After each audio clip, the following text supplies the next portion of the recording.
Hello dreamers, welcome to another video. Dreamers, ये जो video है बहुत ही इंपॉर्टेंट होने लगी है उन लोगों के लिए जिन्होंने अप्लाई करना है 2023 और 24 इनटेक में सितंबर के लिए इटली में। तो कौन कौन सी ऐसी चीज़ें हैं जिन्होंने अप्लाई करना है नेक्स्ट इनटेक के लिए, वो अभी से करें। अभी उनके पास टाइम है, हर चीज़ है, वो अभी से चीज़ें कर सकते हैं। तो गाइज़, मैं वही चीज़ें आप लोगों के साथ शेयर करने जा रहा हूँ कि क्या-क्या चीज़ें हमें चाहिए हो सकती हैं, कौन-कौन से डॉक्यूमेंट्स हैं, कौन-कौन से ऐसे डॉक्यूमेंट्स हैं जो कि हमें अभी से प्रिपेयर कर लेने चाहिए, जैसे बैंक स्टेटमेंट है, आइल्स का क्या रोल हो सकता है, हमें कब अप्लाई करना चाहिए, एडमिशन प्रोसेस कब स्टार्ट होगा, क्या प्रोसेस होता है पूरे एडमिशन का।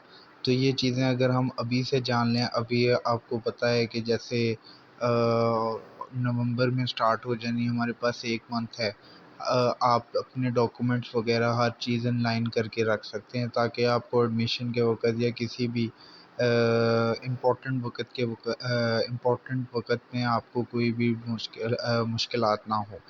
तो कब हमें अप्लाई करना चाहिए, व्हेन टू अप्लाई, उसके बाद विच डॉक्यूमेंट्स नीडेड, हमें कौन से डॉक्यूमेंट्स हमें चाहिए हो सकते हैं, और what should I do now at this time, हमें इस वक़्त क्या ऐसा करना चाहिए जो कि हमें आगे जाके फ़ायदा दे।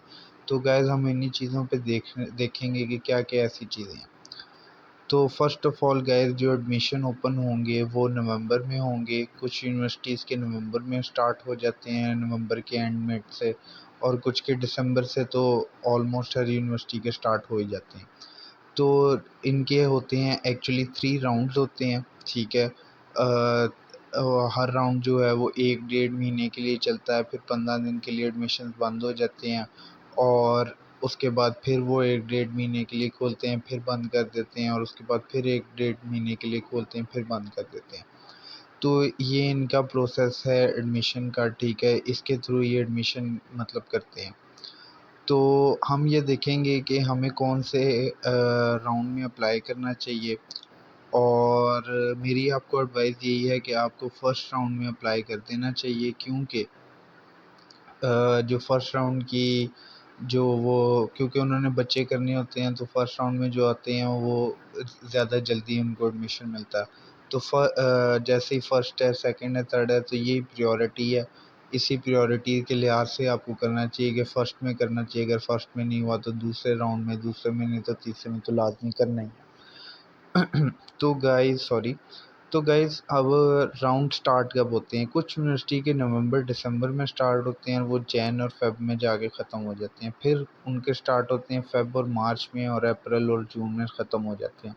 और उसके बाद जून में स्टार्ट होते हैं और मई में ख़त्म हो जाते हैं। अच्छा गाइज़, एक चीज़ आपने याद रखनी है ड्रीमर्स, कि जो अ नॉन ईयू स्टूडेंट्स हैं, जैसे हम हैं पाकिस्तान से, नॉन ईयू स्टूडेंट्स वो होते हैं जो कि यूरोपियन कंट्रीज़ से नहीं होते, जो कि यूरोपियन स्टेट से नहीं होते। जैसे आपको पता होगा 44 स्टेट्स ही ऑलमोस्ट हैं यूरोपियन यूनियन में, तो मतलब पूरे यूरोप में। तो ये इनसे बाहर से जो लोग हैं, जैसे हम पाकिस्तान से, बांग्लादेश से, ईरान से, ये मिडल ईस्ट से, ठीक है, और इस तरह अराउंड द वर्ल्ड जो यूरोप में नहीं आती कंट्रीज़, उनको नॉन ईयू स्टूडेंट कहते हैं। तो नॉन ईयू स्टूडेंट के लिए एक डेडलाइन होती है जो कि ईयू स्टूडेंट से पहले होती है, वो मई में ख़त्म हो जाती है। आप लोगों ने, अगर आप नॉन ईयू स्टूडेंट हैं, तो आपने मई से पहले लाज़मी जो है वो एडमिशन के लिए अप्लाई करना है।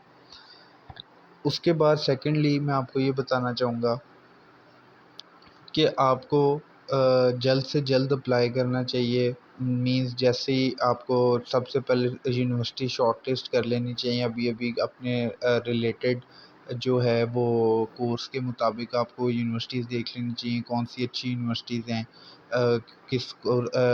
यूनिवर्सिटीज़ में आपका जो है वो कोर्स है, ठीक है, उस यूनिवर्सिटी में आप अप्लाई करें। मैं ये सारे प्रोसेसेस के बारे में डिटेल से भी वीडियोस बनाऊँगा।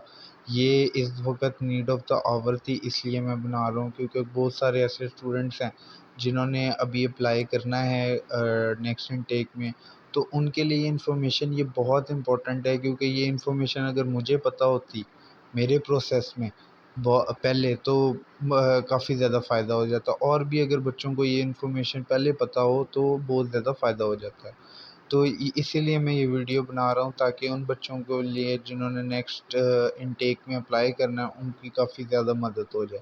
तो नॉर्मली जो ईयू स्टूडेंट्स होते हैं उनकी डेडलाइन काफ़ी लेट होती है, वो जून, जुलाई, अगस्त तक, सितंबर तक अप्लाई कर सकते हैं, क्योंकि उनका वीज़े का इस तरह कोई इशू नहीं होता। जो नॉन ईयू होती हैं उनका वीज़े का इशू होता है, उन्होंने वीज़ा एक्वायर करना होता है और उनका एक प्रोसेस होता है, और वो प्रोसेस जो है वो 2-3 महीने, 4 महीने ले जाता होता है, इसलिए उन्होंने जो डेडलाइन है वो मई तक की हुई है।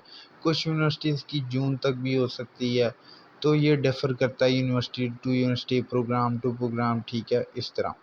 तो उसके बाद हम डिस्कशन कर लेते हैं कि हमें कौन-कौन से ऐसे डॉक्यूमेंट्स हैं जो कि चाहिए हो सकते हैं ड्यूरिंग द एडमिशन। तो सबसे पहले हमें हमारे ऑल एजुकेशनल डॉक्यूमेंट्स चाहिए हो सकते हैं। तो ड्रीमर्स याद रखिएगा कि जो ये डॉक्यूमेंट्स हैं ये अभी अटेस्टेड ना भी हों तो चल जाएगा, अटेस्टेड हों तो वेल एंड गुड, अगर नहीं भी हैं तो कोई मसला नहीं है ऐसा। लेकिन मेरी एडवाइस यही है कि अगर आपने अप्लाई करना है तो जल्द से जल्द इनको अटेस्टेशन इनकी करवा लें डॉक्यूमेंट्स की। इस पे भी मैं एक डिटेल से वीडियो बनाऊँगा, क्या प्रोसेस है, कैसे करना है, किधर-किधर से होंगे ईच एंड एवरीथिंग।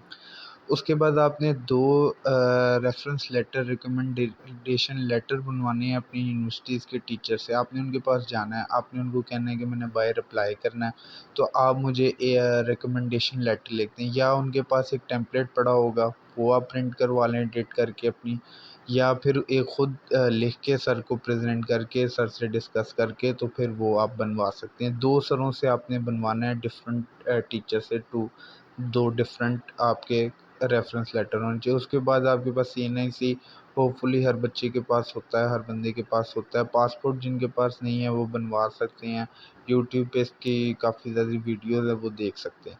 उसके बाद मोटिवेशन लेटर, ये ऑप्शनल है गाइज़, अगर आप कर सकते हैं तो अच्छी बात है, आप ऐड कर दें, कुछ यूनिवर्सिटीज़ माँगती होती हैं, तो ये बना लें। अभी से बना लें, आपको आगे भी वीज़े प्रोसेस में आगे भी इसकी ज़रूरत पड़ेगी। तो मोटिवेशन लेटर, इसके ऊपर भी वीडियोस गूगल आप सर्च करेंगे तो आपको मिल जाएंगे सैम्पल्स वगैरह।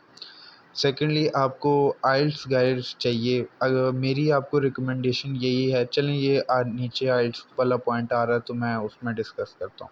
बाकी आपके पास या आइल्स है, या अगर आपके पास इंग्लिश प्रोफिशिएंसी सर्टिफिकेट है, आप इन दोनों में से एक चीज़ जमा करा सकते हैं।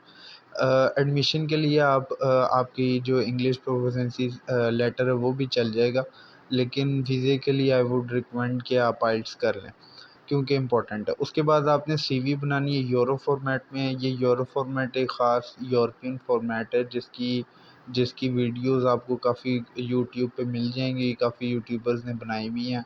तो आप उनको चेकआउट कर सकते हैं और सीख सकते हैं कि यूरो पास सीवी कैसे बनती है, और आपने उसके लिहाज से अपनी सीवी बनानी है। उनका एक फ़ॉर्मेट है बस। उसके बाद पासपोर्ट साइज़ फ़ोटोज़ चाहिए आपको, आप अपनी पासपोर्ट साइज़ फ़ोटोज़ कर लें, और एक्सपीरियंस लेटर, अगर आपका स्टडी गैप है तो ऑब्वियसली आपने जॉब वगैरह की होगी कोई, तो आप एक्सपीरियंस लेटर, ये ऑप्शनल है गाइस, ये ना भी हो तो एडमिशन हो जाता इसके बगैर भी।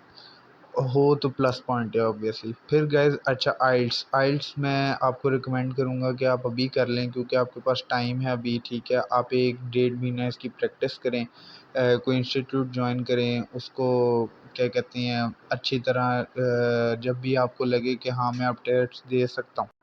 तो yes guys, sorry for the interruption. अच्छा, जो हम आइल्स के बारे में बात करते थे, आइल्स आपकी प्रोफाइल में एक प्लस पॉइंट ऐड करता है, आपकी इंग्लिश प्रोफिशिएंसी जो है उसको अच्छे तरीके से क्रेडिट करता है, प्रूव करता है। तो आई वुड रिकमेंड, आपके पास अभी टाइम है, आप अभी कर लें, 1.5-2 महीने लें, किसी इंस्टीट्यूट में तैयारी करें, और उसके बाद आईडीपी या एईयू के इन दोनों में से एक के थ्रू आप दे दें। मैं रिकमेंड करूँगा एईयू, क्योंकि ये फ़ास्ट है और अच्छा है ज़्यादा, ठीक है। अगर आपको इसका डिफ़रेंस नहीं पता कि आईडीपी क्या होता है और एईयू क्या होता है, तो आप गूगल पे सर्च कर सकते हैं, आपको दोनों का डिफ़रेंस पता चल जाएगा कि क्या है। तो आइल्स गाइस कर लें, आपको बेनिफिट होगा इसका। उसके बाद गाइज़ मैं आपको रिकमेंड करूँगा कि आप अभी से जो अपनी बैंक स्टेटमेंट है, ये बहुत इम्पोर्टेंट पॉइंट है, फाइनेंशियल आपके जो डॉक्यूमेंट्स हैं उसके लिए ये बहुत इम्पोर्टेंट पॉइंट है। आपको अपनी बैंक स्टेटमेंट अभी से जितने आप चाह रहे हैं, जैसे हमने दिखाने होते हैं 20 लैक्स मतलब 2 मिलियन और 1.5 मिलियन और 2.5 मिलियन और 3 और 3.5 मिलियन, जितने भी आप दिखाना चाह रहे हैं वैसी में, तो उनका आपके अकाउंट में होना ज़रूरी है। तो मैं गाइज़ आपको यही रिकमेंड करूँगा कि आप अभी से जो है वो ये बैंक स्टेटमेंट अपनी मतलब बनाना शुरू कर दें, ताकि अगर फ़र्ज़ का इसका फ़ायदा ये आपको होगा कि देखें आपके दिसंबर में आपकी अमाउंट पूरी हो जाती है, आप रखवा देते हैं फ़र्ज़ करें 25 लैक्स, ठीक है, आपने शो करानी है एम्बेसी में 25 लैक्स। तो अब वो देखेंगे कि दिसंबर से इस बच्चे की जो है वो हिस्ट्री जो है वो मेंटेन्ड है 25 लैक्स, तो उनको भी एक अच्छा ये इमेज जाएगी कि इसने सिर्फ अभी नहीं रखवाए, इनके काफ़ी देर से पहले तक पड़े हुए हैं। तो ये काफ़ी गाइस एक अच्छा प्लस पॉइंट है। अगर ये बात कि और बच्चों को पता होती तो वो ये बात कर लेते, ये आपको अभी पता चल रही है, तो ये एक गोल्डन अपॉर्चुनिटी है आपके लिए। तो ये बैंक स्टेटमेंट का आप देख लें, ये काइंडली आप इसका कर लें। उसके बाद गाइड यही है कि और आप रिसर्च वगैरह करें कि आपको क्या-क्या और डॉक्यूमेंट्स हो सकते हैं जो कि नीडेड हो सकते हैं आपके वीज़ा प्रोसेस में आगे के लिए, और जो जर्नल क्या कहते हैं एडमिशन के रिलेटेड क्या-क्या इन्फॉर्मेशन हो सकती हैं। तो ये सर्च वगैरह वगैरह करें। बाकी जितने भी थी मेरे ज़हन में और मुझे लगा कि मैं आपको ये पॉइंट अभी कन्वे करना चाह रहा हूँ और ये नीड ऑफ़ द आवर है, तो वो मैंने गाइज़ आपको कर दिया। बाकी कोई भी चीज़ आपको समझ नहीं आई तो आप मेरे से कमेंट सेक्शन में पूछ सकते हैं, मैं अब हर बंदे का जवाब करूँगा। और thank you guys for watching my videos, और अगर आपको ये इन्फॉर्मेटिव लगी है तो please do support me, and अगर मैंने कोई पॉइंट मिस कर दिया तो वो भी मुझे काइंडली बता दें। तो नेक्स्ट वीडियोस में फिर मिलते हैं हम। Okay guys, dreamers keep you know keep chasing your dreams guys. Thank you.